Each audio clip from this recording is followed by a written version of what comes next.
Iniciada a gravação da nossa aula do dia 19 de maio de 2021, ainda no período da Covid, aqui na P4 de Jardim da Penha.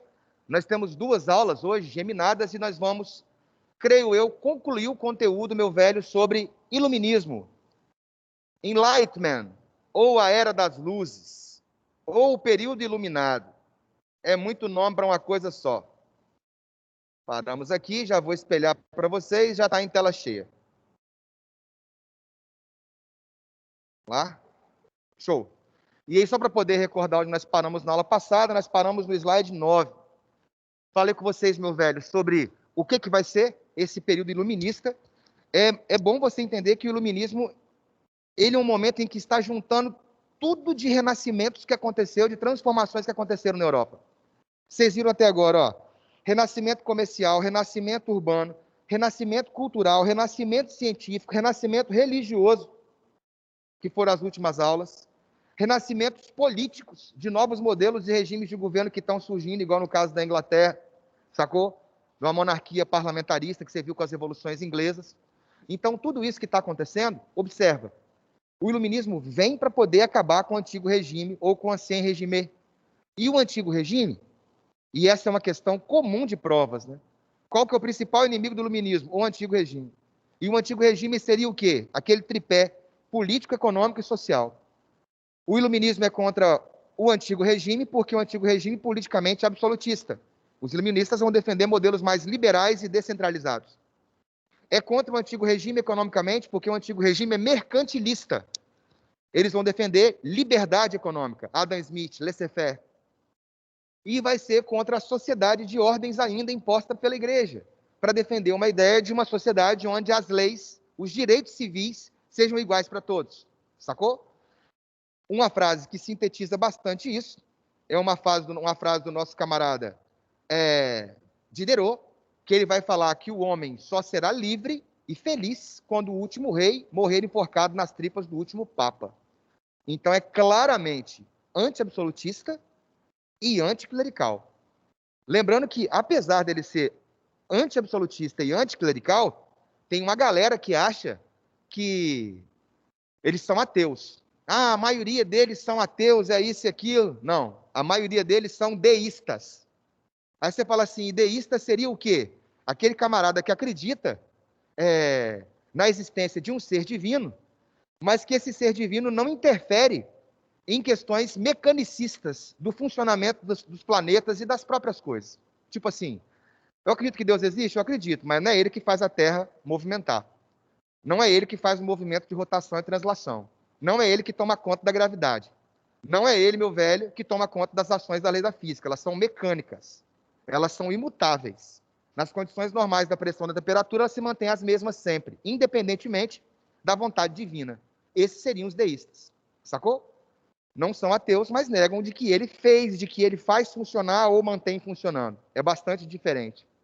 E aí eu falei para vocês desse quadro, que eu acabei de afirmar agora, né?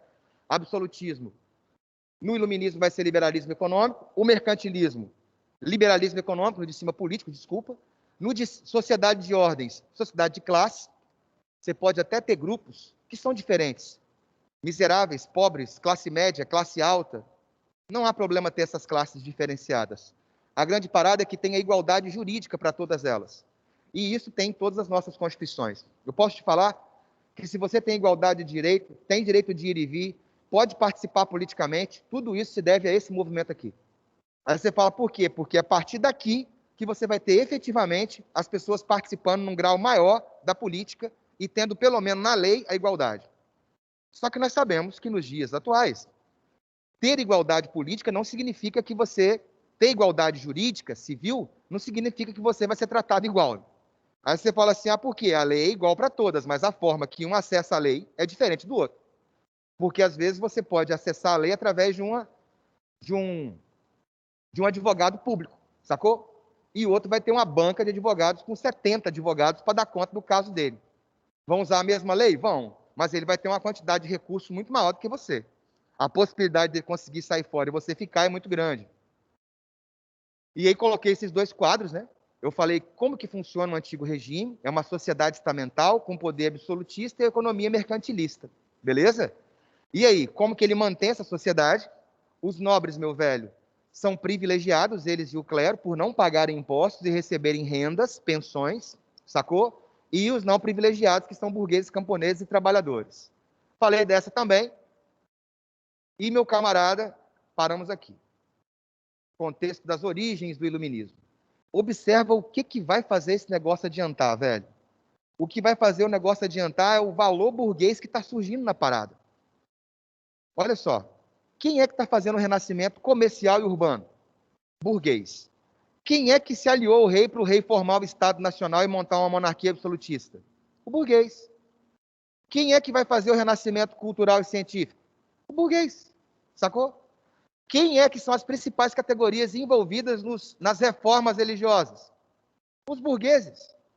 E aí agora, meu velho, está faltando esse burguês ter um poder que ele não tinha antes, sacou? Um poder político.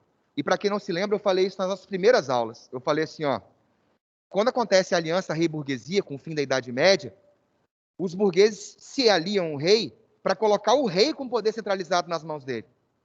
Tanto é que o rei centraliza o poder e faz alguma coisa para a burguesia. Coloca imposto único, moeda única, livre trânsito, sacou?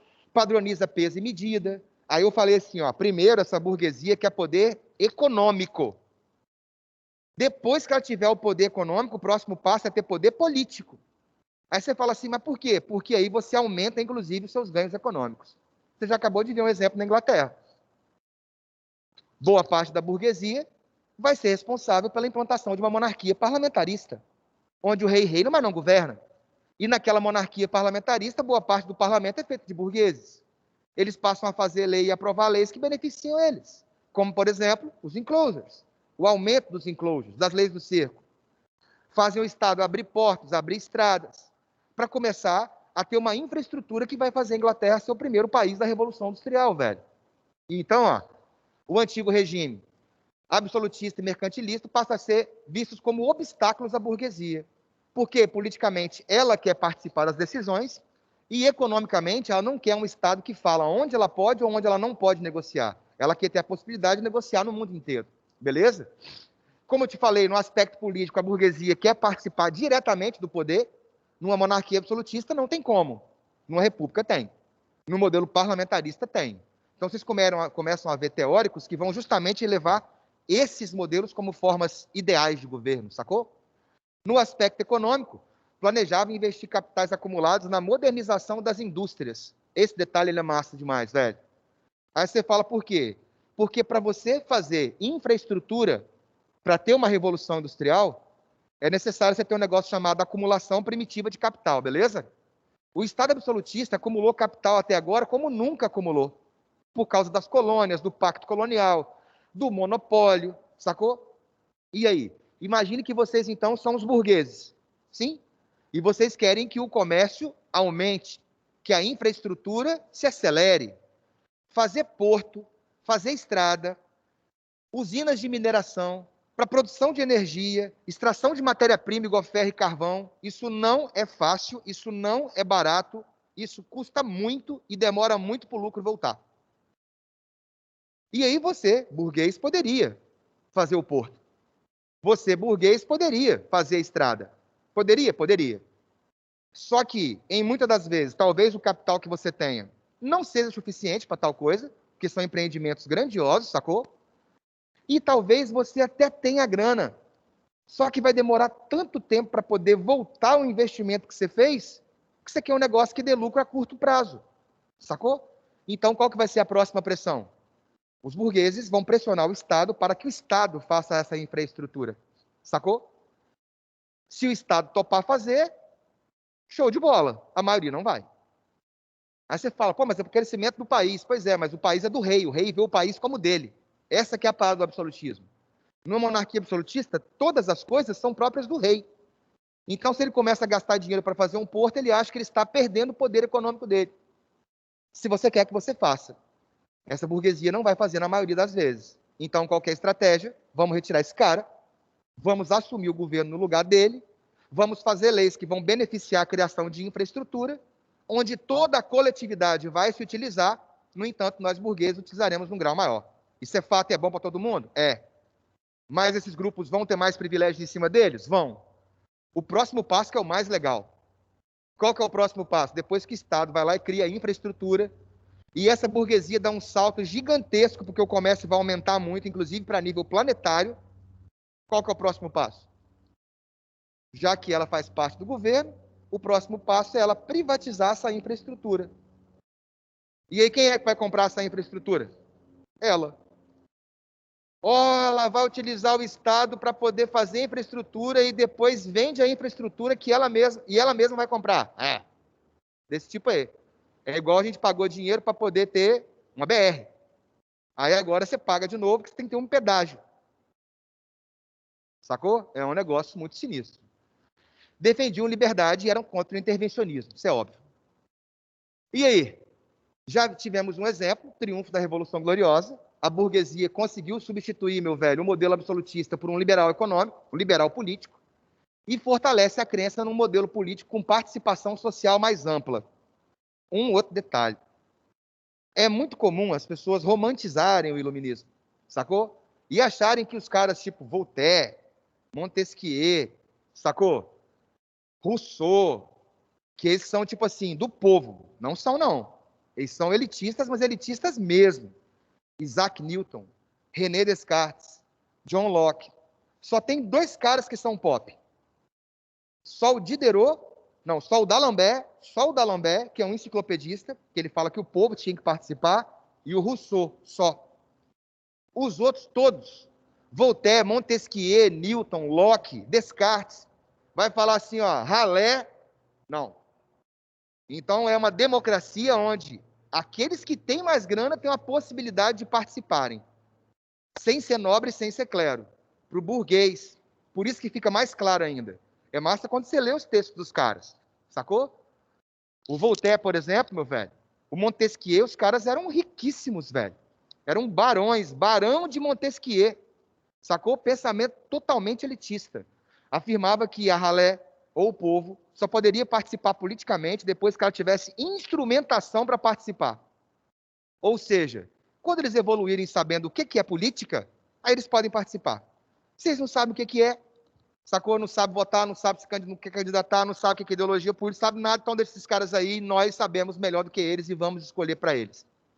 Essa é a ideia.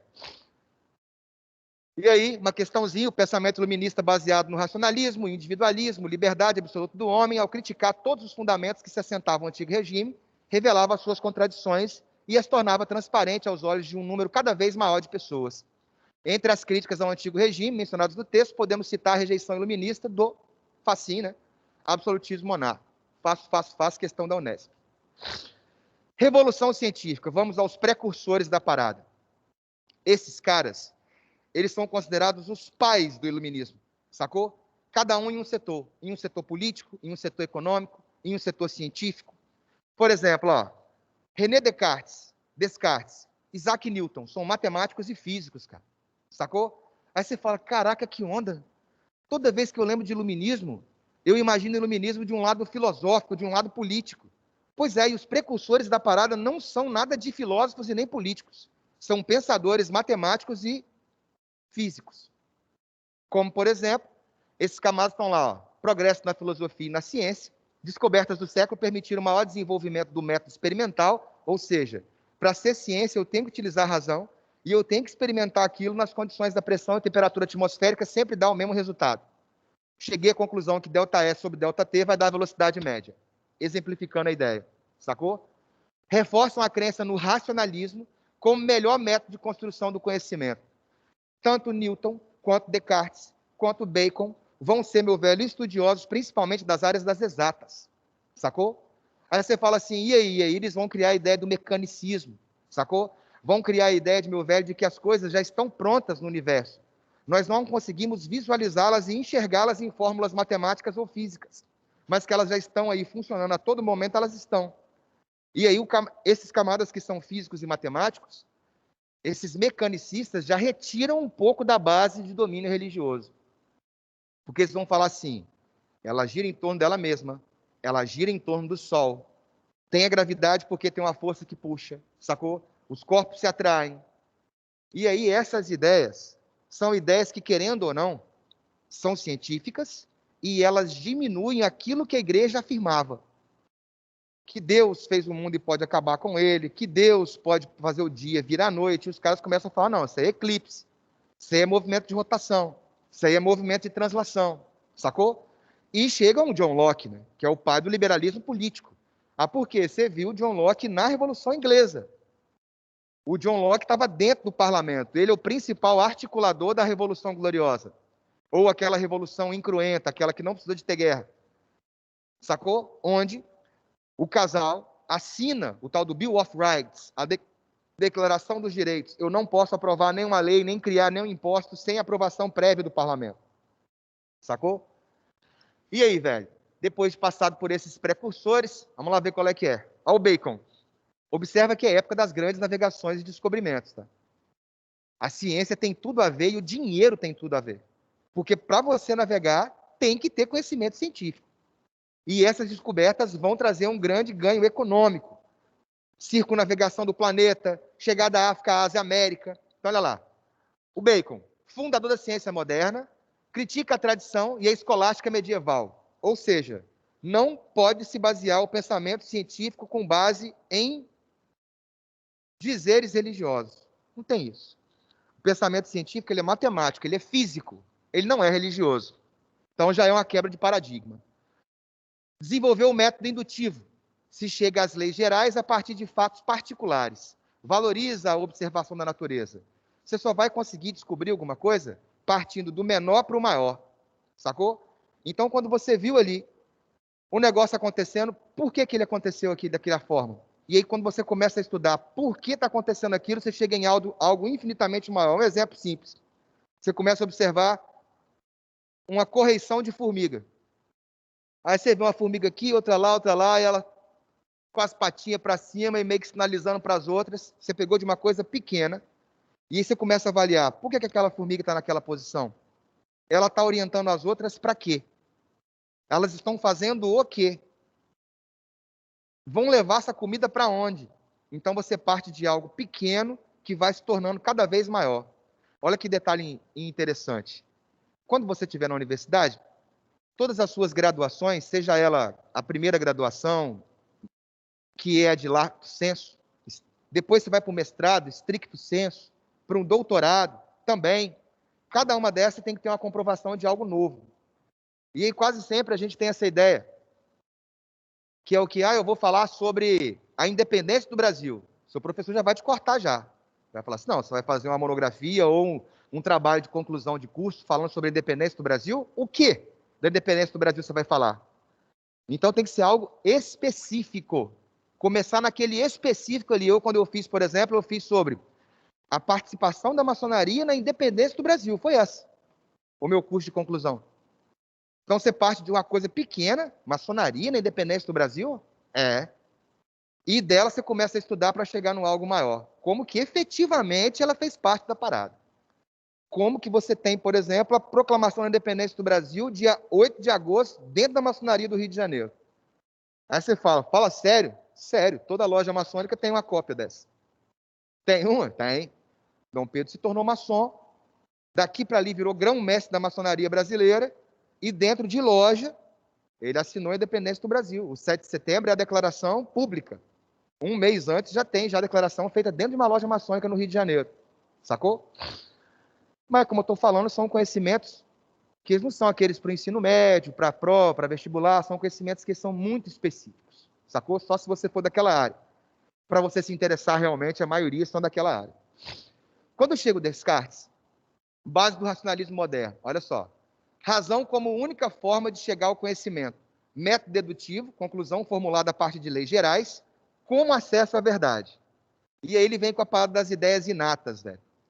Aquelas provenientes em última instância do pensar, portanto, ideias autônomas em relação ao sentimento e à experiência. O famoso penso, logo existo. Então, se eu consigo ter noção de que eu estou pensando, eu posso deduzir de que se eu penso, é porque eu existo enquanto alguma coisa. Sacou? Já o Isaac Newton, teoria do universo mecanicista, um movimento permanente, como eu te falei, determinada por leis físicas, pela mecânica dos corpos, que podem ser identificadas pela razão. como eu te falei, é quando você consegue enxergar que o ΔS sobre ΔT vai te dar a velocidade média. Eu falei em aulas passadas, eu não sei se foi nessa sala ou se foi em outra, que tem um filme no Camada que chama O Homem que Viu o Infinito, sacou? É a história de um estudante indiano, matemático, a Índia ainda colônia da Inglaterra, e esse estudante indiano vai para a Inglaterra porque ele era visto como um cérebro em potencial para a matemática, sacou? E aí tem um momento na sala de aula, só tem lá os ingleses na sala de aula, ele é indiano, você vê na hora que ele é indiano, e aí o professor está fazendo uma parada que está esse quadro inteirinho aqui, ó, e a turma acompanhando. Quando chega lá no final, o professor vai falar, a fórmula do fulano de tal se encerra aqui. Ele não chegou a concluir essa fórmula. E aí ele fala, e aí nos cabe nesse curso tentar levar essa fórmula um pouco mais para frente. Aí o moleque foi, levantou a mão, aí falou o quê? Ele falou assim, eu sei como resolve a fórmula. Aí a pessoa fala com ele assim, fulano de tal, que foi o cara que fez, não conseguiu terminar a ideia dele, você vai conseguir? Aí ele fala, eu vou. Vai no quadro, termina, o cara olha assim e fala, é possível. Como é que você fez isso? Da onde que vem essas ideias? Aí no caso do filme ele fala assim, todas as coisas da natureza já estão prontas. Alguns conseguem enxergá-las, outras não. Sacou? E aí no caso do filme ele fala que ele conseguia enxergar por causa da religião dele. Sacou? A religião dele, os deuses da religião dele apareciam e davam insights para ele. Então cada um pode ter esse insight e achar que é uma coisa. Você pode ter um insight de uma ideia, puf, e você achar que você mesmo que a produziu. E no caso do filme, por exemplo, ele se coloca como sendo um ser mais humilde e de que foi uma entidade religiosa que esclareceu ele a tal ponto para ele conseguir fazer aquilo lá. Sacou? O filme é massa. O Homem que Viu o Infinito. Pode pegar que é show de bola, você não perde não. E aí, ó, afastava a intervenção divina, abala a concepção estática de mundo e de poder e desestruturava as justificativas místicas. O Isaac Newton, ele é o camada que fala que toda superstição é atraso e é algo de idiotas e boçais. Tem que ver falando isso no livro dele, é massa. Né? Toda superstição é atraso para a humanidade e é própria de idiotas e boçais. Aí você fala assim, pô, e depois você escuta um negócio desse, você começa a aplicar aí na sua vida, tá? Aí você fala, começa a aplicar na sua vida que você vai ver o tanto de liberdade que você vai ter a mais. Você não vai ter prisão da sua própria cabeça. O camada que vai imaginar, por exemplo, que ele passou debaixo da escada e vai ter azar. Eu já comentei que eu evito passar debaixo de uma escada porque normalmente tem alguma pessoa em cima dela. Então pode cair alguma coisa em cima de mim. Agora, pelo fato de eu achar que eu vou ter 7 anos de azar, por favor. Assim como aqueles que sofrem quando o chinelo está virado. Ah, eu vou gorar minha mãe. Aqueles que sofrem por imaginar que andar de costa, a mãe dele vai morrer. Por favor. Você já tem coisa demais na vida para você poder sofrer na realidade. Não precisa se inventar uma neura psicológica ou mística, sacou? Ah, eu vi um gatinho preto, vou ter 7 anos de azar. Aí eu falo, além de ser supersticioso, é racista. Se fosse um gato de outra cor, não ia ter problema. Passa a se livrar dessas superstições, você vai ver como que a vida é. Dos medos, velho. As superstições geram medos na gente. Sacou? Igual aquele que você está deitado na cama e você não deixa o braço caído porque acha que alguma coisa vai te puxar para debaixo da cama. Vai não, filho. Vai não.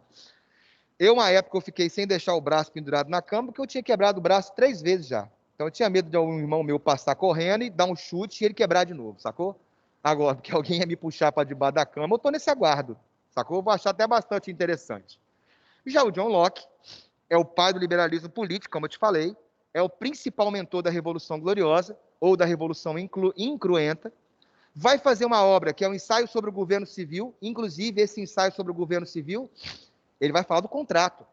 Como assim do contrato? Lembra que o Thomas Hobbes falou do contrato social? De que a sociedade que vivia em barbárie concedeu sua liberdade para um rei ter poder e limitar as liberdades e impor a ordem. O rei manda porque a sociedade concedeu o poder para ele. E aqui, o nosso camarada John Locke vai falar desse ensaio, vai falar sobre esse contrato e vai falar o seguinte: da mesma forma que o povo concedeu poderes ao rei, para o rei poder nos governar, se esse rei não seguir os preceitos, meu velho, do governo civil, que seria o quê? Um governo tem que existir para defender o meu direito à liberdade, à vida e à propriedade. Observa, meu velho, que são coisas que são consideradas por ele inalienáveis. Quer dizer que não tem como eu transferir para outro. Sacou? E aí, se o governo não garantir os meus direitos de liberdade, de propriedade privada e o direito à vida, que poderia colocar aqui também, esse Estado pode deixar de existir. Então, o povo teria o direito de derrubar esse Estado e colocar um outro. Sacou? O povo coloca. Se o Estado não garante esses direitos naturais, o povo poderia resistir. É o famoso direito de resistir à tirania. E tem umas passagens desse ensaio sobre o governo civil que vão ser Ctrl-C, Ctrl-V no Bill of Rights. Vão ser Ctrl-V, Ctrl-C, Ctrl-V no Bill of Rights dos Estados Unidos, que é a Declaração de Direito de Independência de 1776. A independência deles também chama Bill of Rights? Também chama. Só que lá é 1776, sacou? E aí, Ronde? Igualzinho. E aí tem uma parada que é foda, que é quando o camarada vai lá e fala como que o povo pode resistir a um governo tirânico. Aí ele levanta a ideia do armamento. Aí ele fala, por exemplo, que durante a Idade Antiga, durante a Idade Média, a Idade Medieval, e isso e aquilo, o povo era proibido de portar arma, de usar arma, aqueles que tinham arma mantinham privilégio, mantinham poder, sacou? Eliminavam aqueles que não sabiam guerrear quando iam para o pau.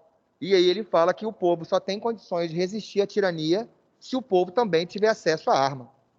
E aí você vai ver lá nos Estados Unidos, até os dias de hoje, os caras utilizarem isso como justificativa. Tipo assim, eu tenho que ter arma, porque se o Estado não garantir os meus direitos naturais, eu, enquanto indivíduo, tenho o direito de garantir. Sacou? Você é meu governante. Mas se você, nesse momento, não consegue proteger a minha liberdade, a minha propriedade ou a minha vida, eu posso ter o direito de fazer isso por mim mesmo, que é a tal da legítima defesa, base de várias e várias constituições. Aí você pode ter o trabuco, a metralhadora, um míssil, sacou? Para você poder ter em casa. Ah, os caras vão falar isso? Aham. Eu tenho o direito de me defender, sacou? Direitos que são naturais e inalienáveis meus. Se o Estado não se faz presente, eu posso fazer isso. E isso é base de argumentação para armamentismo em muitos lugares. Nos Estados Unidos é batido o tempo todo. Deve garantir e proteger os direitos naturais do homem, a vida, a liberdade, a propriedade privada. Eu acho massa que na Constituição dos Estados Unidos os caras colocam uma quarta coisa aqui, ó. A Constituição dos Estados Unidos, velho, tem 36 páginas. 36. Inclusive, uma hora, se tiver curiosidade, baixa ela e lê. Aí você fala, por quê? Que você vai ver que a nossa tem quase 1000. Você vai perceber se a gente precisa daquilo ou não. 36. Toda regra, toda lei que começa a ser específica demais, fica atento, porque ela está colocando alguma brecha para alguém ter privilégio. Vou te dar um exemplo. Em 1899, antes da Primeira Guerra Mundial, os caras já sacavam que mais dia e menos dia ia ter uma guerra, porque as disputas imperialistas estavam acirradíssimas. E aí, em 1899, teve uma convenção em Haia, na Holanda. Inclusive, o Rui Barbosa, que foi mandado para lá como nosso representante. E aí, nessa convenção, os caras já afirmaram, as principais nações do planeta e os restantes dos dignatários, de que seria proibida a utilização de armas químicas e biológicas no caso de uma guerra. E aí especificava, não pode utilizar armas químicas ou biológicas lançadas por obuses. Obuses são projéteis grandões assim, sacou? Você colocaria a arma química e biológica aqui dentro desse projétil imenso e lançaria como se fosse uma bala de canhão lá no outro país e lá na trincheira inimiga, sacou? Não pode. Aí começou a Primeira Guerra Mundial, puf, guerra de movimento, daí a pouco trava a guerra por causa da guerra de trincheira, ninguém consegue tirar ninguém de dentro do buraco, a Alemanha vai lá e encontra a brecha. Qual que é a brecha? A lei falava que eu não poderia utilizar arma química ou biológica lançada a partir de obuses, de canhões. Ela não fala que eu não poderia levar um cilindro lotado de gás e abrir ele. Fudeu. A Alemanha levou milhares de cilindros de gás para frente de batalha. O primeiro lugar foi na Bélgica, em Ypres. Só esperou o vento tocar para lá e ó, abriu 6.000 cilindros de gás que matou quase 15.000 pessoas em 5 minutos. Sacou? Só para você ter uma leve ideia. Aí todo mundo cai matando de pau em cima, que é um absurdo, que é isso, que é aquilo, que não pode. A Alemanha falou, não tem escrito isso na lei. Aí todo mundo passou a usar também. Como que o negócio seria bom? Se fosse simples, está proibido o uso de armas químicas e biológicas em quaisquer circunstâncias ou situação. Simplificou, ficou show. Sacou? Agora, está proibido o uso de arma química e biológica que não pode ser lançado em obuses de canhão a tantos metros, blá, blá, blá, blá, blá. Ah, tem brecha. E aí, ó, emburaca. Aqui, essa vida, liberdade, propriedade privada, nos Estados Unidos vai ser acrescentada de uma quarta coisa, que vai ser a busca pela felicidade. Sacou? E eu acho massa. Ah, por quê? Porque é um direito inerente da pessoa humana, inalienável. Só que você imagina nos Estados Unidos, tem escravidão, né? Como é que o camarada vai buscar a felicidade dele sendo escravo? E mais um montão de coisas que nós vamos vendo na próxima matéria sobre os Estados Unidos. Caso o governo falhasse na garantia dos direitos governados, eles teriam o direito de destituí-lo, resistir à tirania. Defender o empirismo, o que é isso? As ideias vão sendo adquiridas e desenvolvidas através da experiência sensível. Inclusive aqui, ele bate de frente com o Descartes. Aí você fala por quê? Porque o Descartes fala de ideias inatas, que já nascem com você. Sacou? E aí o nosso camarada John Locke vai falar, não, você que desenvolve as ideias. Sacou? Quando o camarada vai lá e fala, penso, logo existo, ele acha que, tipo assim, eu já estou pensando, isso já está em mim. Então isso é inato, você pensar. Só que aí ele vai e fala o seguinte, ó, pensar é inato, mas a forma de você pensar é adquirida. Aí você fala, por quê? Porque dependendo de onde você vai ser criado, você vai ter uma forma de pensamento que age de um jeito. Todos nós pensamos? Pensamos, mas as ideias não são inatas. Elas são de cada lugar e de cada situação. Então, se eu, por exemplo, Rondinelli, se eu nascesse no Japão, eu teria uma língua, uma cultura, uma base de arquitetura de casa diferente, uma base de construção familiar diferente. Eu penso aqui e penso no Japão. Pensar é inato. Mas daí falar que as ideias todas são inatas, não. Porque elas vêm do meio que você vive. Ou seja, você é uma tábula rasa. E como assim, meu velho, uma tábula rasa? Você é uma folha em branco, que vai sendo preenchida ao longo da sua vida. Sacou? E, como te falei, vai influenciar a independência das 13 colônias, a Revolução Francesa e a própria Revolução Inglesa. Esse cara é diferenciado. E é massa, velho, porque tem cartas do John Locke com Benjamin Franklin, com John Adams, sacou? Com Thomas Jefferson, cartas, de um falando com o outro como é que vai fazer aquilo e aquilo, que eu vou colocar na Constituição, como que faz a independência. É show de bola. E aí, questãozinha, a cenário alternativa que apresenta as duas concepções políticas associadas respectivamente aos filósofos, né? No caso, está falando de Hobbes e está falando de John Locke. Absolutismo e liberalismo. No entanto, os dois falam de contrato social. O John Locke o Hobbes fala de contrato social para poder implantar o absolutismo, e o nosso camarada Thomas Hobbes fala de contrato social, mas onde o povo tem liberdade de poder colocar e tirar o governante. Então você vê na prática a parada. O Thomas Hobbes, ele vai tratar o contrato social como base para justificar o absolutismo. O rei manda porque o povo concedeu o poder para ele. Ele é a favor, ele é um teórico do absolutismo. O nosso camarada Thomas Hobbes. O John Locke não. O John Locke ele é um iluminista. O John Locke ele vai pegar a mesma ideia do Hobbes, do contrato social. Só que ele fala, do mesmo jeito que o povo deu poder para o rei, se esse rei não mantiver os direitos naturais daquele povo, que é o direito à vida, à liberdade, à propriedade, o povo pode retirar ele do governo. Então eu tenho um modelo político liberal, onde o povo coloca o rei, mas se o rei não dá conta, o povo pode tirar. Pode crer? E aí nós acabamos essa primeira parte, senhores. Deixa eu ver aqui se tem alguma dúvida. O povo está tranquilo, está de boa. Vamos para o próximo slide. Espera aí, deixa eu fechar isso aqui. Show de bola.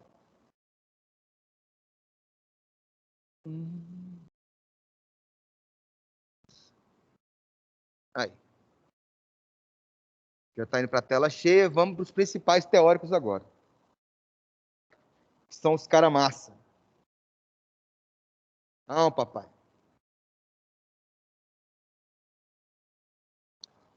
Vamos lá. Olha o Secundin Montesquieu. O Secundin Montesquieu, barão de Montesquieu, como eu já falei, você observa que um camarada é um camarada rico, é um camarada que nasceu, meu velho, com uma quantidade imensa de privilégios. Esse camarada vai viver de 1689 a 1755. A principal obra dele é esse, O Espírito das Leis. Esse camarada demorou 30 anos para escrever essa obra. 30 anos. E assim que ele terminou de fazer a obra foi um estouro de tanto exemplar que vendeu. Ele demorou 30 anos para poder sintetizar uma ideia de forma que ela tornasse simplificada para o povo sacar. Sacou? É igual acontece com as leis de física, química e matemática. As fórmulas são a simplificação da ideia.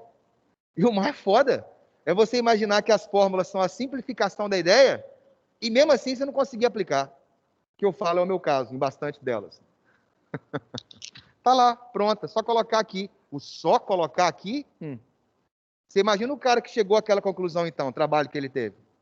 Para só colocar aqui, e o só colocar aqui já fica difícil.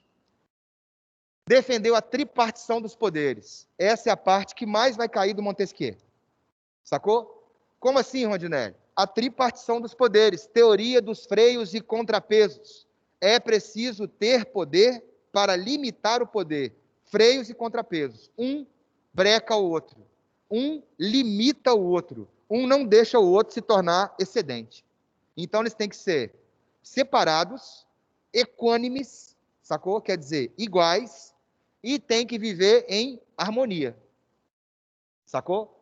Que se observa que no Brasil, por exemplo, essa tripartição de poderes, ela funciona excelentemente. Excelentemente. O pau quebra todos os dias entre o poder executivo, legislativo e judiciário. Só o fato de você ver isso na televisão, e eu falo, independe de qual governo, tá? Se é direita ou é esquerda. É todo dia. Tem alguma coisa que o judiciário fez, tem alguma coisa que o legislativo fez, que o executivo fez. Sabe o que significa isso, galera? Significa que simplesmente aqueles que nós escolhemos para nos representar não sabem nos representar. Não sabem o que a Constituição determina para eles. E eles tentam aprovar coisas que simplesmente não podem. Aí você fala, por quê? Porque a lei máxima do país, que é a Constituição, proíbe o cara de fazer aquilo, pô. Aí a maioria vai lá, eu quero fazer tal coisa. Ele anuncia, por exemplo, numa campanha eleitoral, que é algo que eu falo que tinha que ter limitação do TSE. Tinha que ter, velho. Para todos os caras que são considerados eletivos. Todos os cargos eletivos. O camarada é vereador, candidato a vereador, aí ele vai lá e fala que vai fazer a BR passar aqui dentro da cidade. Ele não tem poder para isso. Sacou? Ou ele vai falar que ele vai acabar com o imposto tal. Ele não tem poder para isso, porra. E por que o camarada vai lá colocar, vai falar isso na televisão, no jornal, num monte de lugar? Ele simplesmente falta com a verdade e, ao fazer isso, ele traz uma fake news gigantesca para um público que vai achar que ele vai fazer e vai votar nele, pô. Não pode, irmão. Sacou? Ah, mas eu posso falar, mas você está incorrendo em verdade. Não está falando a verdade. Sacou? Teoria dos freios e contrapesos. Um limita o outro. E o próprio povo brasileiro já esqueceu disso aqui, cara. Aí você fala, por quê? Porque o povo brasileiro acha que nós estamos vivendo uma monarquia absolutista. Quantas vezes você escuta na rua o camarada falar, ou de esquerda ou de direita? Presidente não manda em nada, pô. Presidente quer fazer tal coisa e não consegue. Que governo é esse? Os camaradas não sacam que o governo é tripartite, não. Eles simplesmente não sabem que o governo é dividido em 3. Você tem uma leve ideia, os camaradas votam no Bolsonaro para ser o presidente e votam no deputado federal do PSOL. Sacou? Vota no senador, meu velho, do PSTU. Porra, como é que vai para frente? Aí coloca um cara que tem uma proposta e outros caras que vão falar assim, essa proposta não vai chegar nem aqui, filho, que eu já vou derrubar já. E fica aquele chove não molha 4 anos. A reforma política já passou da época de ser feita no Brasil e ninguém fala dela, a não ser a questão do voto impresso, que ontem eu vi uma matéria massa do voto impresso. Sabe qual foi o primeiro vizinho nosso que usou urna eletrônica e colocou voto impresso para garantir que as eleições não seriam fraudadas? Vocês fazem ideia? A Venezuela. Aí você fala, você está de sacanagem. Sabe quem implementou isso? Nicolás Maduro. Aí você fala, o Maduro? É, Ele começou a falar que as eleições eram fraudadas pela urna e vão colocar o voto impresso. E está lá. Só que no caso deles, ele pegava o voto e colocava na urna transparente. No nosso caso aqui, os caras estão discutindo como que vai ser. Se já vai direto da maquininha, você só vai ver ela cair, ou se você vai poder ter o acesso de pegar e poder colocar. São discussões bem interessantes sobre essa próxima eleição, como que ela vai ser. Fala, irmão. Pode crer? Porque, tipo assim, acreditar num sistema que é infalível, eu não acredito. Moral, nem a direita nem a esquerda. É infalível, ninguém rouba, ninguém corrompe, em situação nenhuma. Quando fala isso, eu fico meio bolado. Tem uma forma de você conseguir conferir, se puder e for, por que não? Agora, vai resolver ou não?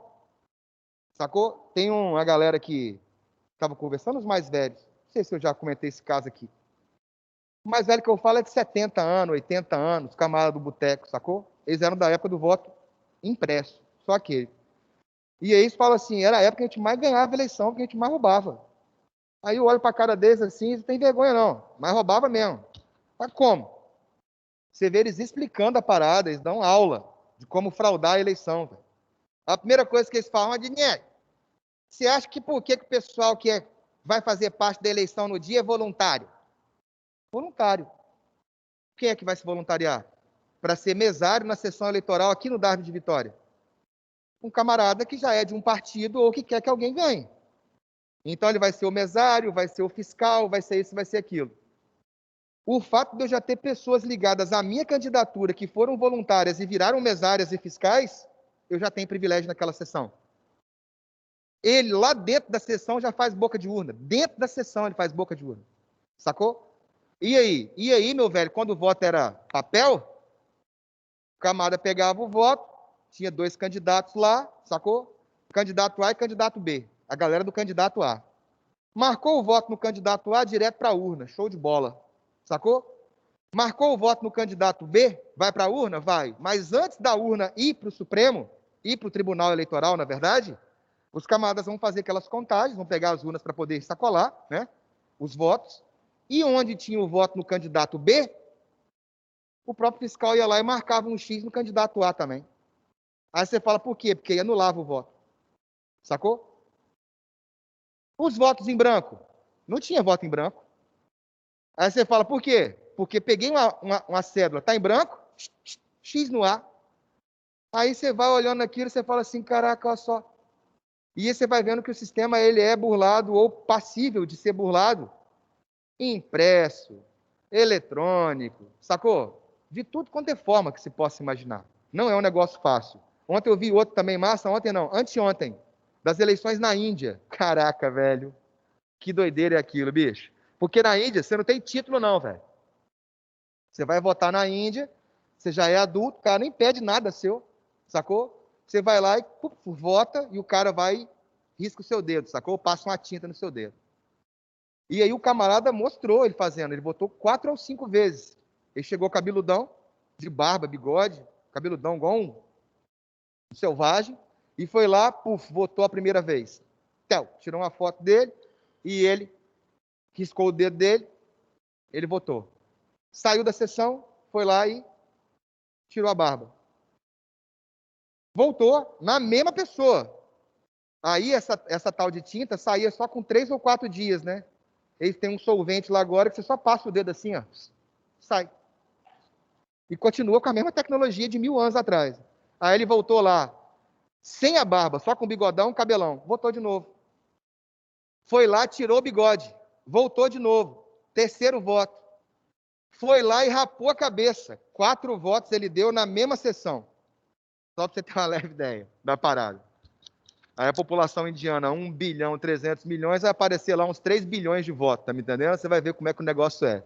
É só a gente que tem essas coisas? A galera tem coisas diferentes. Mas a tripartição vocês sacaram. Só uma curiosidade. Vocês acabaram de entrar no primeiro reinado. Vocês estão no primeiro reinado? Primeiro reinado, história do Brasil? Estão no período joanino. Pode crer. No primeiro reinado, você vai ver que a principal característica da Constituição de 1824 é o poder moderador. O poder moderador é de uso exclusivo do imperador e serviria para poder moderar os atritos entre os demais poderes. Ele não tinha nada de moderado. Ele dava poderes totais ao imperador.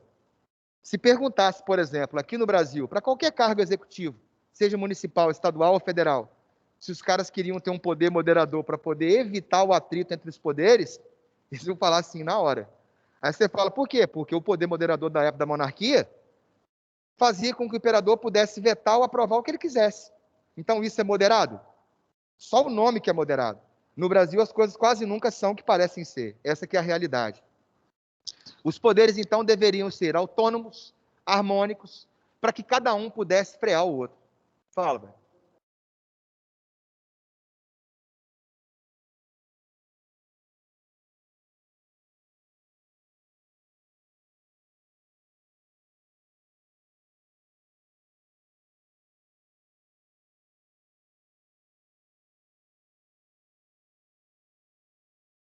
Aham, aham.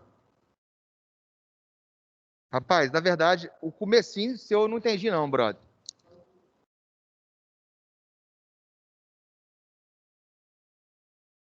Não, tem que ter, é impossível não ter, velho.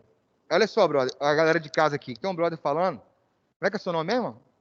Caio, que é bom ter disputas políticas dentro do Congresso. E elas sempre vão existir, a não ser que for uma ditadura, sacou? A não ser que for uma ditadura. Num regime ditatorial não tem possibilidade de você ter uma opinião diferente. A grande parada é quando essa discussão ela chega a um grau tão intenso que ela paralisa o governo. E ela paralisando o governo, ela paralisa a gente enquanto povo e o país. Então, por exemplo, no nosso modelo, que eu falei com vocês que o povo vota no cara do Bolsonaro, do PSL, na época era PSL, e vota no deputado federal do PSOL, ele colocou um para governar e outro para não deixar governar. Sacou? Porque um é claramente opositor do outro. Se nós vivêssemos num país onde a população tem uma formação política mais humanizada, civilizada e avançada, se o presidente do PSL propor uma parada que é para benefício da população, não importaria se eu sou um candidato de oposição, pelo debate, ele me convenceria. Sacou? Se a ideia dele é boa, e aí você precisa de ter humildade para poder sacar isso, e a maioria de nós não temos, nós não fazemos debate de ideia, nós confrontamos ideia. E um confronto de ideia, você tem a sua, eu tenho a minha. Se acha que eu vou escutar você, eu sei, e se acha que você vai me escutar, mas na verdade das contas, no fim das contas, você não mudou essa ideia, nem mudei a minha. É igual você ver essa polarização agora. Coloca um Bolsonaro e um Lula para discutir. Coloca 100 pessoas diferentes do Bolsonaro e 100 pessoas do Lula diferentes. Faz dupla e coloca um para discutir com o outro.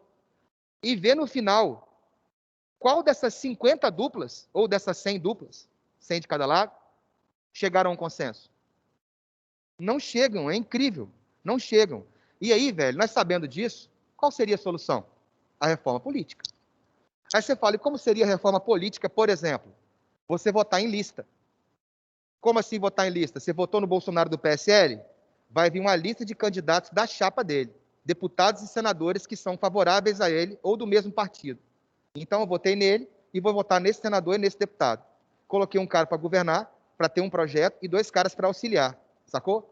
Você já faz uma divisão mais equânime. Mas melhor do que isso seria parlamentarismo. Parlamentarismo. Aí você fala, por quê? Porque aí, igual você falou, não importa em quem você vai votar.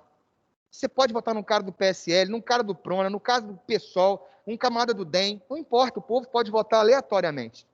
Ah, por quê? Porque depois que aquele congresso múltiplo, das mais variadas ideologias, for escolhido pelo povo, vai ter uma eleição aqui dentro. Um de vocês vai ser eleito o primeiro-ministro. Para você ser eleito o primeiro-ministro aqui dentro, você tem que ter maioria aqui dentro. Então já existe governabilidade. Se esse primeiro-ministro que nós escolhemos aqui dentro não der conta de uma ação ou de uma necessidade do governo, no modelo parlamentarista não precisa de esperar 4 anos para você retirar o cara. Você já pode sacar ele antes e colocar um outro primeiro-ministro no lugar. Então é um modelo mais governável, é um modelo com menos atrito e é um modelo que tem mais rotatividade, mais possibilidade de outras pessoas ocuparem o poder. E a outra parada mais massa, Caio, é que no modelo parlamentarista, você não enxerga só o executivo, igual acontece no Brasil, que é triste. No Brasil, acontece um negócio no município, o povo inteiro cai de pau em cima do Pasolini. Esquece que tem vereador, que tem lei municipal, que ele, para aprovar alguma coisa, tem que passar pela Câmara. mas só bota a culpa nele. Se acontece alguma coisa a nível estadual, o povo vai cair de pau no Casa Grande.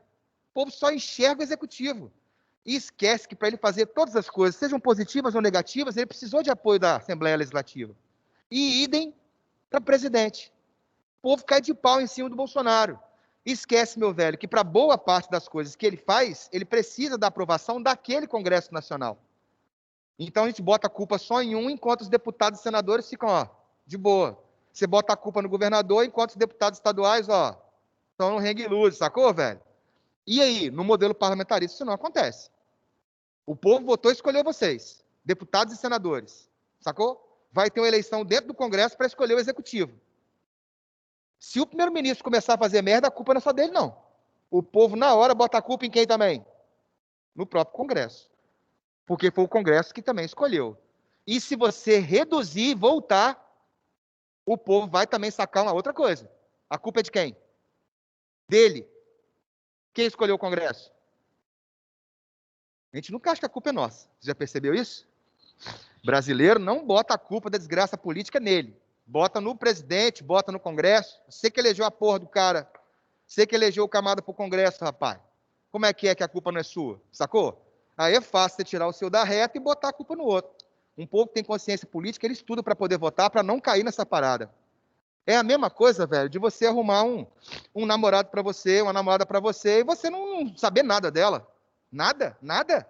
Você pode ter certeza que para você confiar nela, para ir na sua casa, para fazer mais outras coisas e por aí vai precisar de um grau. Sacou? De conhecimento mínimo. Não estou falando para sair pegando na rua aí, dando beijo, papapá, não. Para algo maior, é necessário você ter um conhecimento maior. Eu sempre cito exemplo, se você vai contratar uma pessoa para ser um empregado doméstico na sua casa. Um simples empregado doméstico, um trabalhador como qualquer outro. Você vai querer saber de onde que ele é, onde ele trabalhou da última vez, por que ele foi mandado embora daquele lugar. E aí você vai escolher um deputado, um senador, um prefeito, um vereador, um presidente, não vai escolher. Sacou? E tem coisas que elas impactam. Elas impactam quando o cara fala. Tipo assim, por exemplo, o atual presidente. Ele fala, tenho dificuldades para conseguir aprovar as leis ou muitas coisas no Congresso Nacional. Pô, ele foi deputado durante mais de 20 anos. É claro que ele sabe que lá o negócio não é fácil, sacou? É claro que ele sabe que nesse Congresso brasileiro é um toma lá da cá. Aí quando você vai lá e fala que você não vai se aliar, que você não vai fazer toma lá da cá, e você viveu aquilo a vida inteira, quando você chega na sua vez, você percebe, caraca, ou eu faço toma lá da cá, ou não vou aprovar nada. Ou eu vou lá e faço um acordo com o Centrão, ou já era, sacou? Onde que está o problema? O problema está em nós que elegemos candidatos dessas alas, sacou? Que vão ficar com aquele que dá mais dinheiro para ele. Nós que votamos e escolhemos. Nas cartas persas, maneira satírica, ironizava e criticava os costumes das cortes da França, assim como os abusos do Estado francês e da Igreja. Anti-absolutista, anticlerical. Pode crer? E aí nós vamos para o Voltaire, François-Marie Arouet, crítico, irônico e fervoroso do Estado absolutista da Igreja, seguidor das ideias de Locke, ou seja, do contrato social, de que o rei está no poder, mas se ele não defender a vida, a liberdade, a propriedade, os direitos inalienáveis, eu posso retirar. O Estado deveria garantir os direitos naturais do homem, vida, liberdade e propriedade. Nas cartas filosóficas, sem mencionar um destinatário, olha que massa isso, escreve 24 ensaios sobre a realidade inglesa, como a política, a religião, a economia, ciência, filosofia e literatura. Nessas cartas aí, meu velho, ele escreve as cartas, é claro que ele vai utilizar pseudos, vai utilizar outros nomes sem ser o dele, e muitas vezes, e ele manda uma carta à igreja, manda uma carta ao absolutismo, manda uma carta à sociedade. Não é ele falando com a pessoa, é ele falando com aquele sistema, sacou? Olha que parada maneira. E aí, na outra, em Cândido, defende a importância da razão, ó, de novo, ó, racionalismo, e condena tudo que limitasse o desenvolvimento. A igreja, os costumes, as tradições, a autoridade política. Ou seja, existe enquanto defender os nossos direitos. Caso passe por cima, a gente pode derrubá-los também. Elogiava as liberdades inglesas e atacava o absolutismo e a intolerância. De novo, anticlerical, anti-absolutista. Defesa da igualdade jurídica. Todos somos iguais perante a lei, sacou? Independente de credo, cor, sexo, religião. Hoje. Por quê? Porque nessa época essa igualdade jurídica era para homens. Beleza? Mulheres, escravos, menores, não eram incluídos nessa igualdade jurídica. Aí sempre tem uma dúvida, o cara fala assim, pô, como que pode ter direito à liberdade, à igualdade, à propriedade, à busca pela felicidade, igual nos Estados Unidos você falou, e lá tem escravidão? Porque uma coisa complementa a outra. Eu não tenho direito à propriedade? Só vai ter direito à vida, à liberdade, à propriedade, à busca pela felicidade quem for cidadão. E quem são os cidadãos? Homens brancos ricos de determinada religião. Ela é escrava. Ela não é cidadã. Se ela é escrava, ela é objeto, ela é coisa. Então, como eu tenho direito à propriedade, eu posso tê-la como minha propriedade, como meu objeto, como minha coisa. Sacou? Olha como que a situação fica. E fundamentou o despotismo esclarecido. Isso é a coisa que mais cai dele. Sacou? A que mais cai dele é essa aqui. Pode grifar aí. Ronde, o que é esse despotismo esclarecido? O Voltaire vai falar o seguinte, que existem lugares no mundo onde você tem uma burguesia mais desenvolvida. E em lugares com a burguesia mais desenvolvida, ela mesma teria condições de fazer as reformas iluministas ou empreendê-las, sacou? Em lugares onde o comércio fosse fraco, a indústria fosse fraca, haveria necessidade do rei iniciar tais propostas. Mas aí a dúvida maior dos meus queridos alunos é a seguinte, Rondinelli, o iluminismo não é para poder derrubar o absolutismo? Não é para derrubar esses monarcas com poder concentrado? É. Como que ele vai defender que um monarca com poder concentrado faça reformas iluministas? Porque para ele, a reforma iluminista é a evolução das coisas, independentemente de quem faça.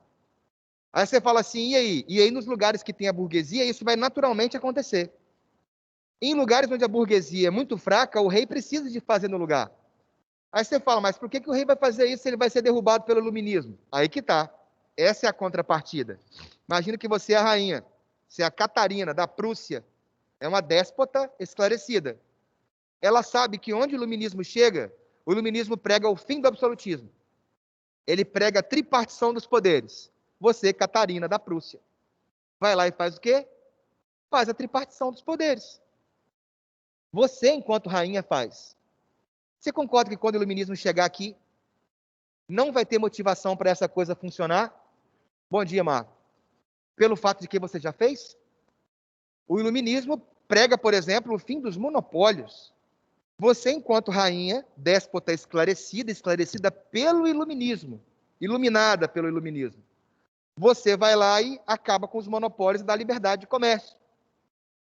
O iluminismo prega a defesa dos direitos inalienáveis. Você coloca isso na Constituição. O iluminismo prega a liberdade religiosa. Você dá liberdade de culto. Você concorda que quando o iluminismo chegar aqui, ele vai chegar muito fraco e a possibilidade de você cair é muito menor? Para que eu vou derrubar você, monarca, para poder implementar reformas iluministas se você já as fez? Os déspotas esclarecidos são os últimos monarcas que caem na Europa. Portugal, Espanha, Prússia, Rússia, Áustria, eram os lugares onde mais tinha déspota esclarecido. Sacou? E, pô, você vai ver igual a Catarina, você vai ver a da Rússia também. Caraca, as mulheres são sinistras, sinistras.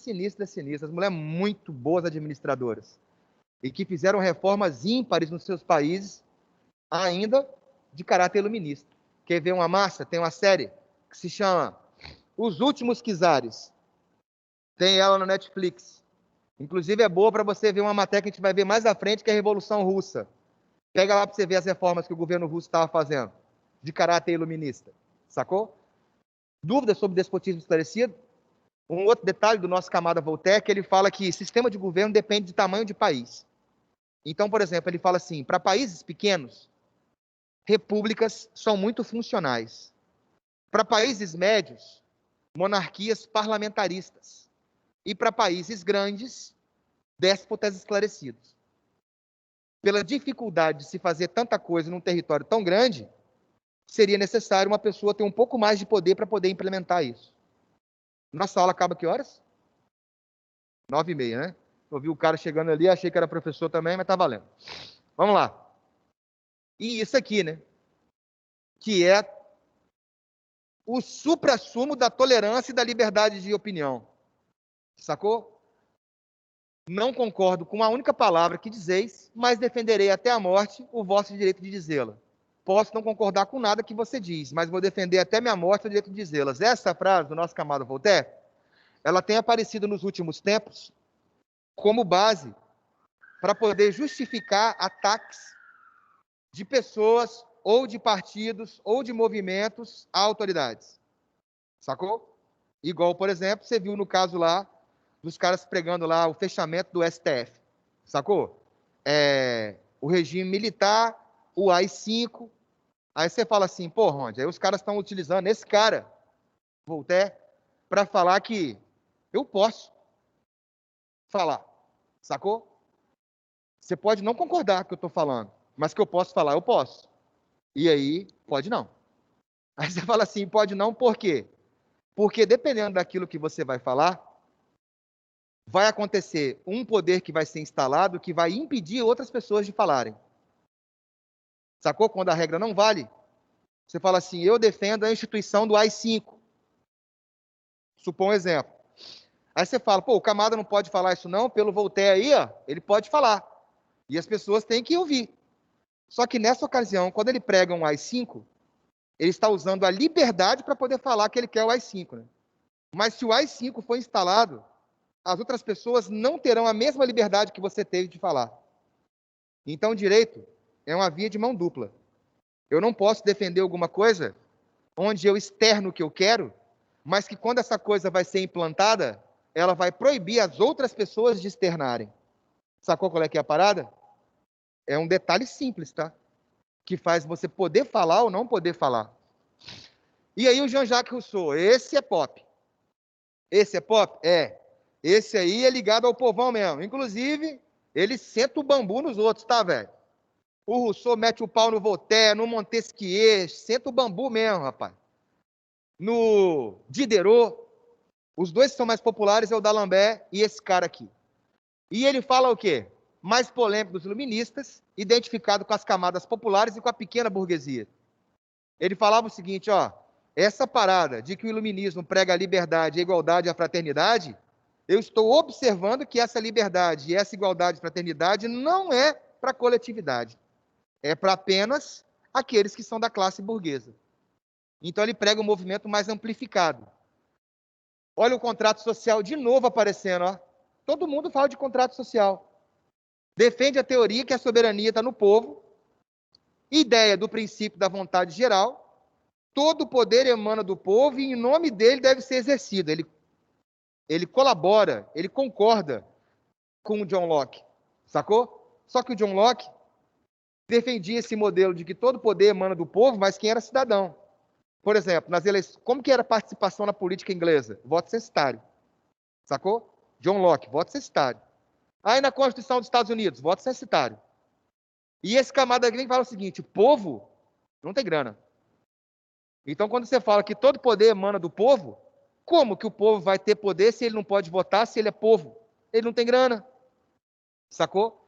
Então, esse camarada prega, por exemplo, a participação popular direta no sistema, sem a adoção de um regime censitário de participação, onde o povo tivesse efetivamente a possibilidade de participar de forma direta. Base da democracia contemporânea, democracia representativa. O povo participa da política escolhendo ou elegendo aqueles que, em teoria, os representam. Observe, então, que essa é uma parte muito importante, tá?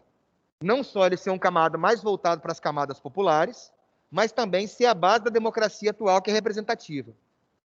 Defesa da forma republicana de governo e do sufrágio universal. Sufrágio universal masculino. São coisas, velho, que na história algumas pessoas, às vezes, elas erram. Ah, por quê? Porque hoje, quando você fala de um sufrágio universal, é para todo mundo, homens e mulheres, pode crer? Nessa época, o universo de poder é um universo masculino. Então, esse sufrágio universal, apesar dele não vir acompanhado da palavra masculina, você já deve deduzir. Mulher não tem participação nessa época, beleza? Hoje, quando nós falamos de sufrágio universal, é subentendido. Se é universal, é todo mundo. Beleza? Nessa época, não. É masculino. E aí? Criticava a propriedade privada. Nesse livro dele aí, velho, eu tenho esse livro dele. Discurso sobre a origem e os fundamentos da desigualdade entre os homens. Tem uma frase que ele fala assim: se no primeiro momento que uma pessoa cercou um pedaço de terra e disse, isso é meu, as outras deveriam ter, naquele momento, falado para ele o seguinte, isso é nosso. E se ele insistisse em cercar as terras para si mesmo, os outros, que são a maioria, deveriam ter o dever de executá-lo naquele momento. Pesado. Tá? Não tem esse negócio não. Terra é coletiva. Aí você vai lá e cerca um pedaço e fala que é seu. Por que os outros deixaram? Por que os outros não fizeram nada? Aí muitos vão considerar esse camarada socialista. Sacou? Ah, ele é socialista porque ele prega a reforma agrária, a distribuição em pequenas e médias proprietárias. Esse livro da desigualdade entre os homens, ele fala que todas as terras têm que ser idas para fim de reforma agrária, divididas em pequenas e médias propriedades, porque assim você acaba com a miséria, com o desemprego e com a fome instantaneamente. Já que a maioria da população nesse momento é rural, não é igual hoje. Sacou? A maioria da população é rural, então ela sabe mexer com a terra. Ela sabe o que plantar, o que criar, quando trabalhar, o que ela vai comer. Sacou? E aí, quando você fala que vai fazer reforma agrária, ou de que as terras deveriam ser divididas para esse fim, é claro que você ganha um apoio popular gigantesco, mas você ganha uma antipatia por parte da nobreza, por parte das classes proprietárias imensa. Onde? Mas eu posso falar que ele é socialista? De forma alguma. Aí você fala por quê? Olha a época, 1712 a 1778. Simplesmente não existia essa ideia. Sacou? Não existia tal ideia. Então seria mais ou menos a mesma coisa de você colocar, por exemplo, que os indígenas no Brasil, colônia, viviam num modelo comunista. Aí você fala, não pode falar por quê? Porque não existe essa palavra para aquele momento. Não existe tal ideologia formulada para aquele momento.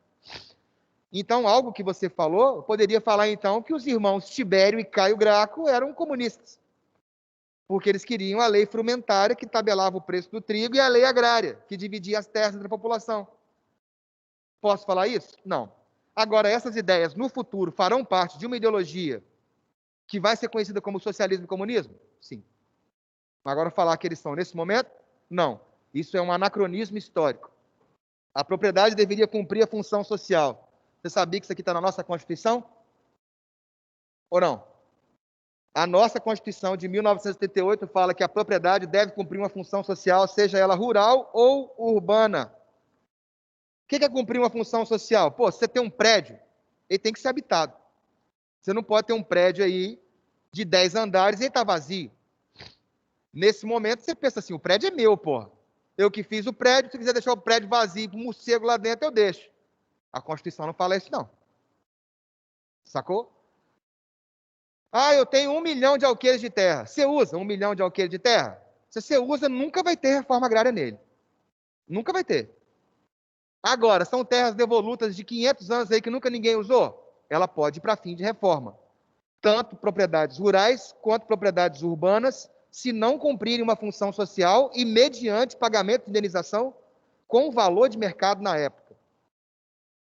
Já está isso na nossa Constituição? Tá. Agora, isso ser executado é outra parada. E a grande parada é que os caras não explicam isso para as pessoas, velho. Aí você fala, por quê? Porque eu, por exemplo, eu tenho 4 alqueires de terra. 4 alqueires de terra é uma pequena propriedade. Não vai ter reforma agrária em 4 alqueires de terra? Nunca. Nunca. Ah, por quê? Porque é pequena e média propriedade. A não ser, claro, que eu abandone a terra e alguém ocupe ela pelo uso capião, seja dono. Sacou? Ah, eu tenho 1.000 alqueires de terra, mas você planta, cria gado, não vai ter reforma agrária. A grande parada é naquilo que não é utilizado e está lá parado. Mas mesmo assim, apesar de estar na Constituição, isso não vai muito para frente, não. Até porque é bonito quando você lê, mas quando você é o dono da parada, você está do outro lado. Então você já não acha muito legal mais. O pensamento de Rousseau fundamentou a ação dos jacobinos na Revolução Francesa. Os jacobinos são os mais radicais, que vão defender o fim da propriedade privada, a reforma, sacou? A participação direta, sem ser voto censitário. Inclusive, muitas dessas coisas vão ser feitas durante o período jacobino, tá?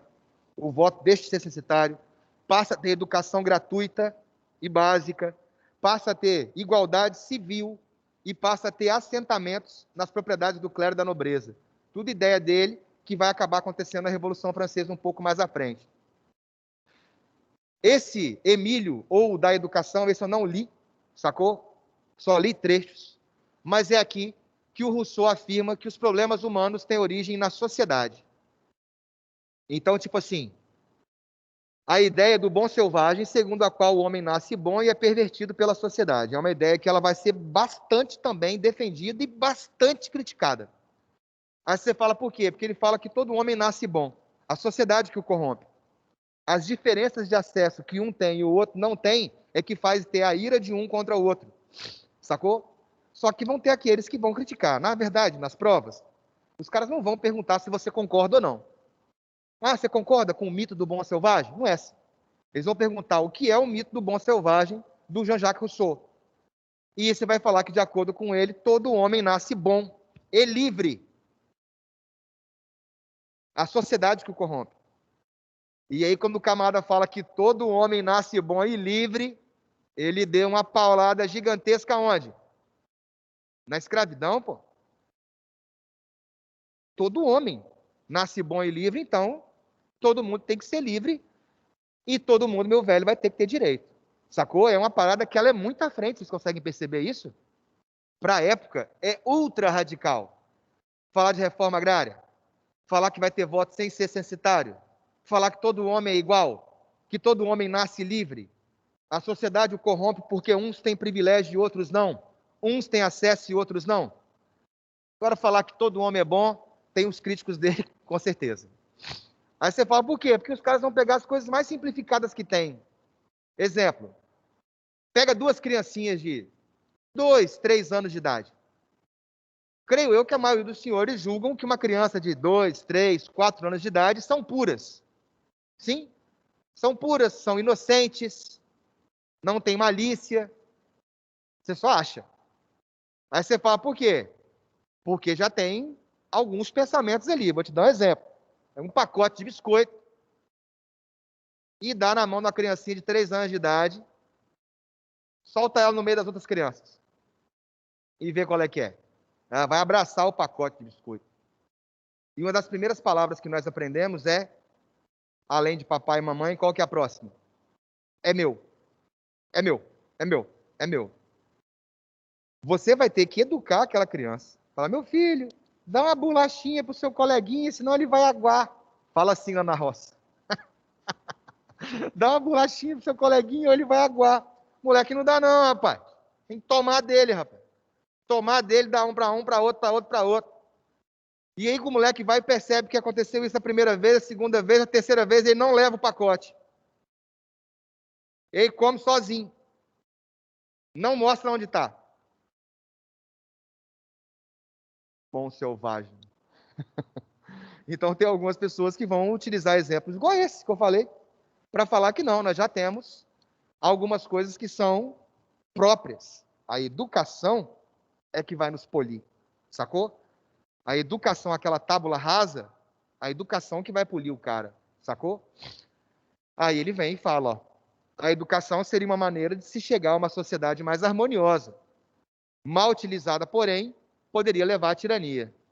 Questão da Unicamp, há uns 10 anos atrás, pediu para você relacionar isso aqui com a implantação de regimes totalitários, sacou?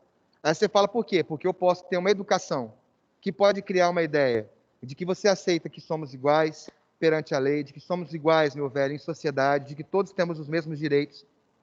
E eu posso te falar que essa educação, ela não é uma educação apenas escolar. Ela é uma educação também familiar. E diga-se por passagem, eu acho que às vezes ela está faltando tanto quanto a da escola. Aí você fala assim, por quê? Porque valores você aprende em casa. Sacou? Dar um bom dia, ser respeitoso, ser tolerante, esperar a sua vez, ter compromisso com os mais velhos, sacou?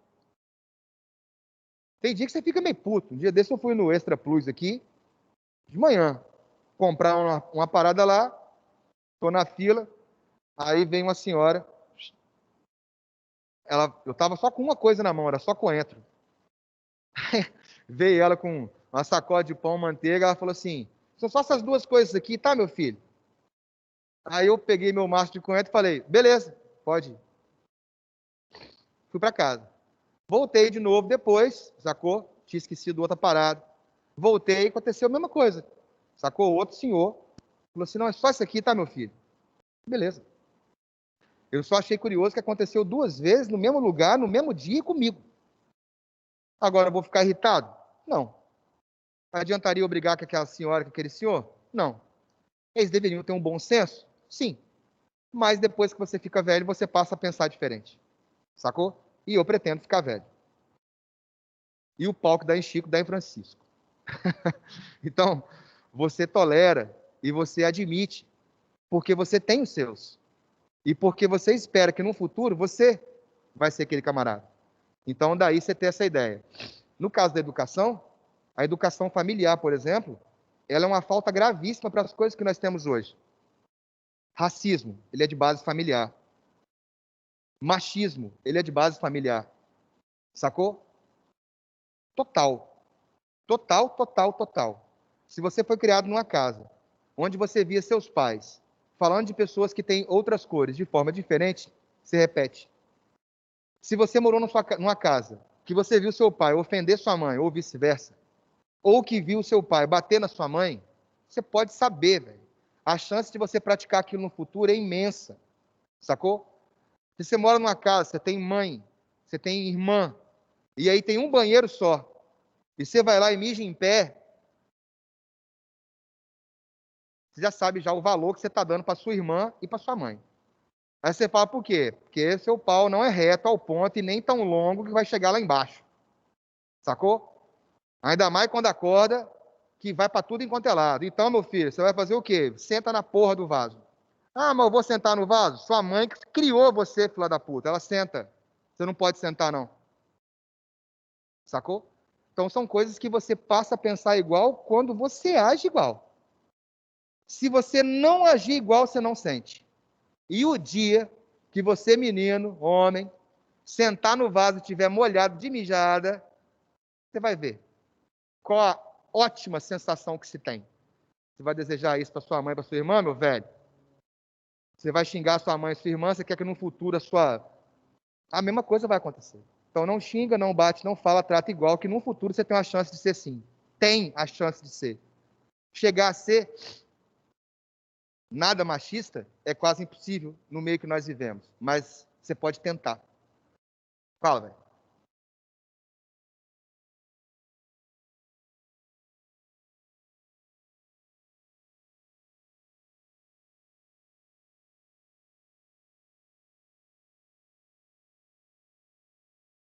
Rapaz, na verdade, quando ele fala aqui da educação seria a única forma, seria o único modelo que faz a coletividade enxergar o que ela tem de direito e o que ela pode exercer.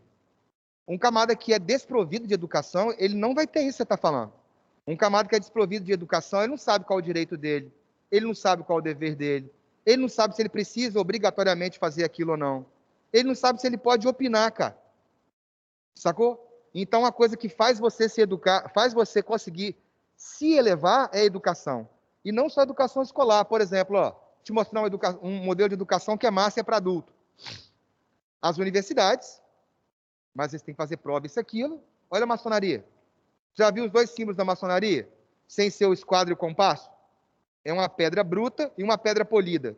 Uma pedra bruta é uma pedra no estado natural dela, cheia de quina, cheia de aresta, porosa, com casca. E você pode ver que sempre do lado dela vai ter uma pedra polida, vai ter um cubo, sacou? Polido, bonitinho, quadradinho, tá ali. Qual a diferença? Para você sair de uma pedra bruta para uma pedra polida, você precisa de trabalho, você precisa de limar suas arestas, você precisa de cortar os seus excessos para se tornar algo perfeito, sacou? A educação que faz isso com você, o exemplo que faz isso com você.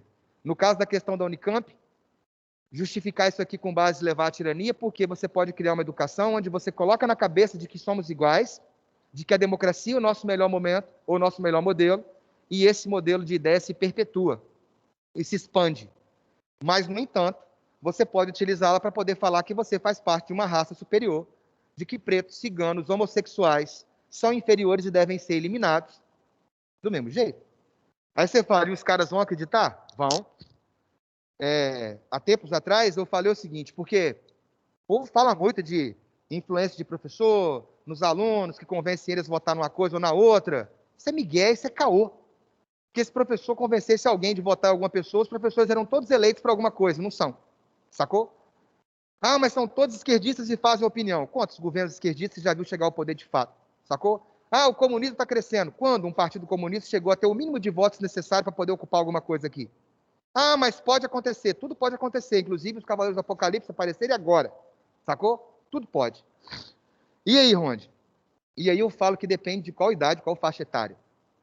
Na faixa etária que vocês estão, por exemplo, boa parte do seu caráter, para não dizer 100%, já está concluído.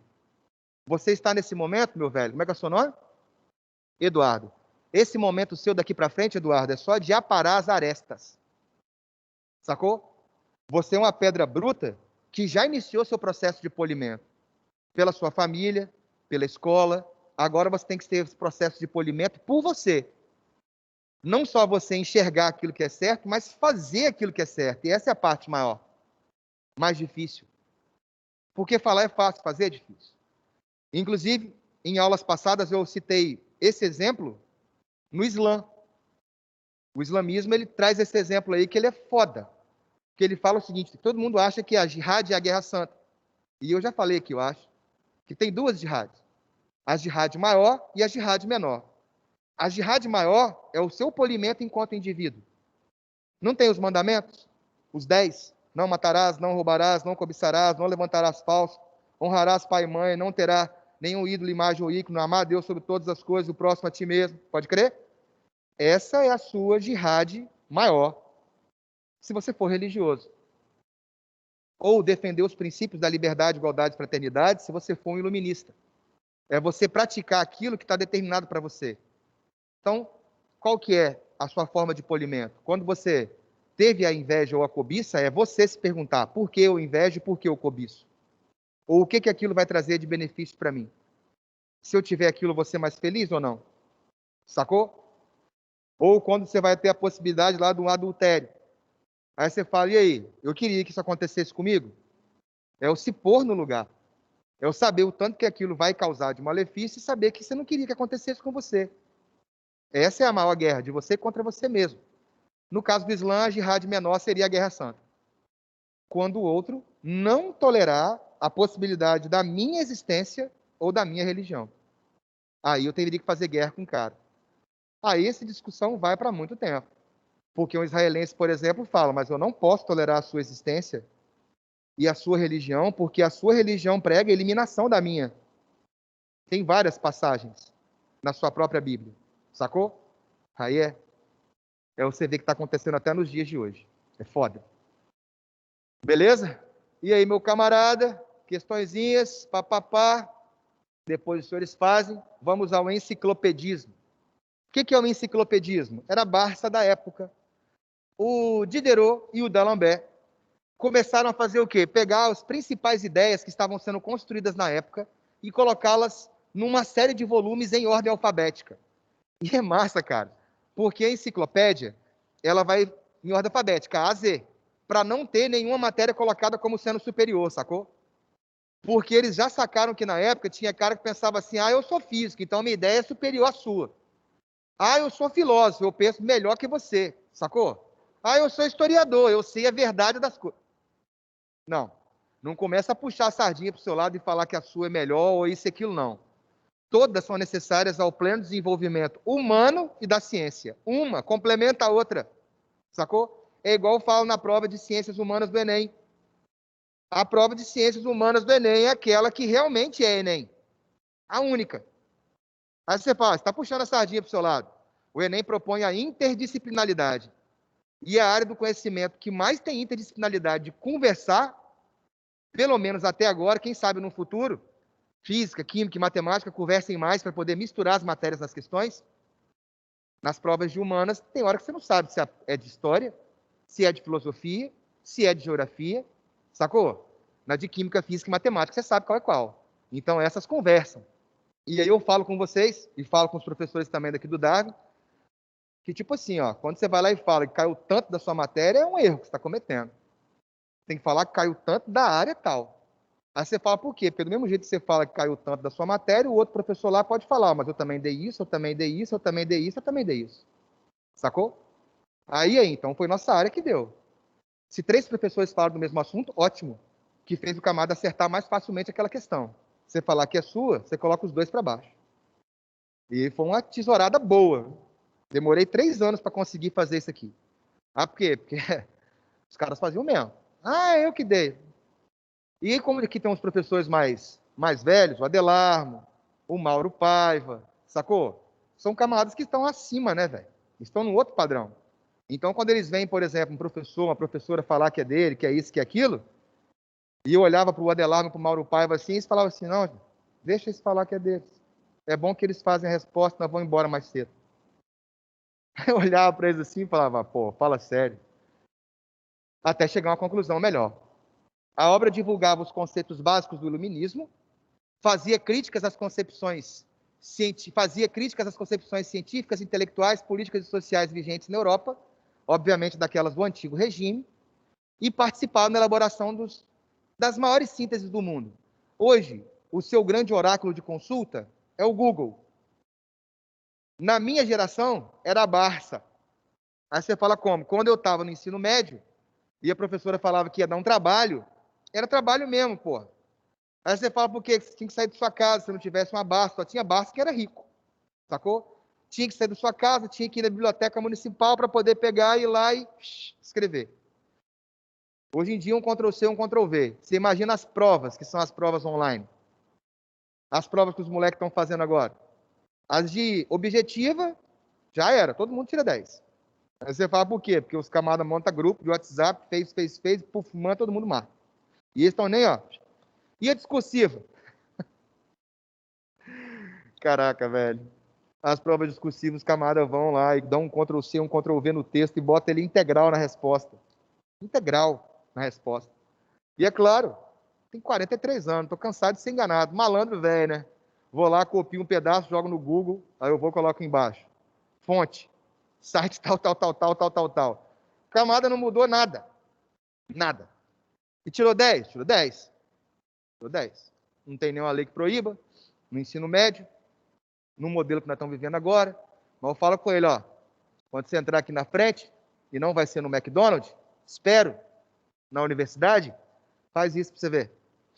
Faz isso. Vai lá, o professor deu uma prova, você vai lá e cola, dá um Ctrl-C, um Ctrl-V e bota e fala que é seu. Ele vai te dar um 0, que ele vai escrever 0 na primeira página, grandão assim, ó.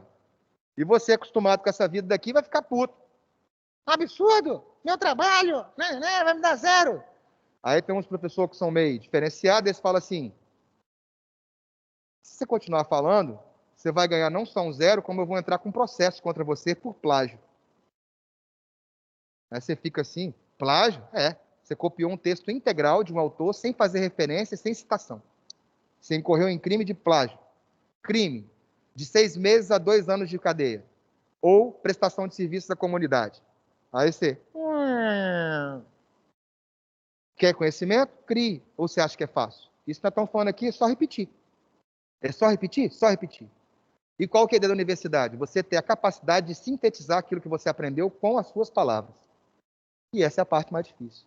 Porque você só consegue reproduzir com as suas palavras se você entendeu. Se você não entendeu, você não consegue desenvolver. Por isso que essa parte é massa. Por isso que não pode ter o Ctrl-C ou Ctrl-V. Sacou? Apesar que quase tudo hoje é. Para quase todas as profissões. Tem amigos médicos e advogados. Os advogados meus já têm todas as peças prontas. Para estupro, para adultério, para isso, para aquilo, só coloca o nome do cara. E dos médicos? Você já viu o programa dos caras? De computador? Nunca viu, não? Uma hora pede para ver, então. O camarada está na sua frente, assim, na hora da consulta. E ele começa a falar com você, tá. Ele, puf, insere, insere. Depois que ele fez aquela série de perguntas, sai do lado, assim, ó. O que é, o que pode, qual o possível tratamento, papapá. Deduziu que é uma daquelas, abre uma nova aba. Pergunta isso, pergunta aquilo outro. Porra, velho. Aí, não é igual um cara de antigamente que tinha que ter todo o conhecimento acumulado dentro da cabeça dele. Nesse momento, ele tem a possibilidade de fazer a consulta para poder chegar a um diagnóstico. Sacou? E aí, meu camarada, foi um vasto compêndio, um detalhe, tá? A enciclopédia, ela foi parar no Index Librorum Prohibitorum, a lista de livros proibidos aos cristãos. E olha que tinha desde essas coisas iluministas até mesmo como fazer um galinheiro. Você acredita? Como construir uma casa, como construir um galinheiro, coisas básicas. Igual você vai no YouTube hoje e fala como instalar um chuveiro, vai aparecer. Mesma coisa. Beleza? A enciclopédia foi colocada no Index. E na aula que vem, a gente fala só da parte econômica para podermos entrar em independência dos Estados Unidos. Valeu? Aula que vem, mais uns 15 minutos, a gente acaba essa matéria e começaremos Estados Unidos. Em casa, tudo ok, ninguém me perguntou nada, show de bola, beijo para vocês. Até mais. Tchau. Quase acabando. Ó, falta 6 slides. Economistas do Iluminismo. Valeu, galera. Encerrando a gravação.